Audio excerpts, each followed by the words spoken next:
Ciao, sono Giulia e queste sono le notizie della Regione Liguria. Presentato il progetto di riqualificazione dei campi da calcio del centro sportivo Tavarone, che saranno rinnovati grazie al contributo di quasi 280.000 euro di Regione Liguria. I campi saranno utilizzati anche dalla Virtus Entella, unica squadra professionistica ligure che attualmente fa la sua preparazione nell'entroterra della regione.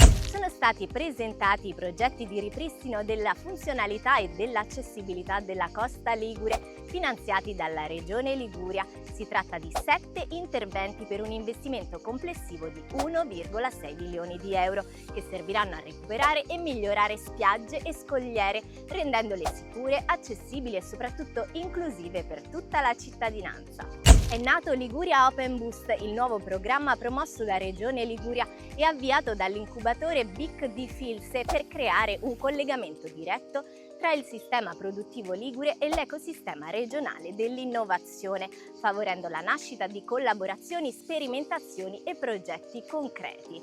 Il primo progetto pilota coinvolge Ilex Italy, realtà industriale di riferimento nel settore automotive con sede a Chiavari, che ha aperto le porte del proprio stabilimento a start-up e centri di ricerca.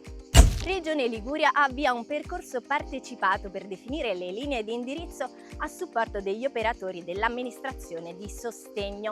L'iniziativa intende valorizzare e mettere a sistema le buone pratiche già sviluppate sul territorio, favorendo una sempre maggiore integrazione tra sistema della giustizia, servizi sociali e sistema socio-sanitario nell'interesse delle persone più fragili e del loro progetto di vita.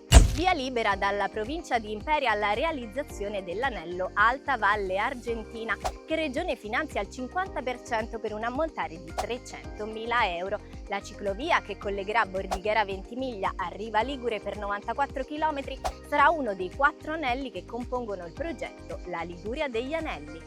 Rimanete aggiornati sui nostri canali social.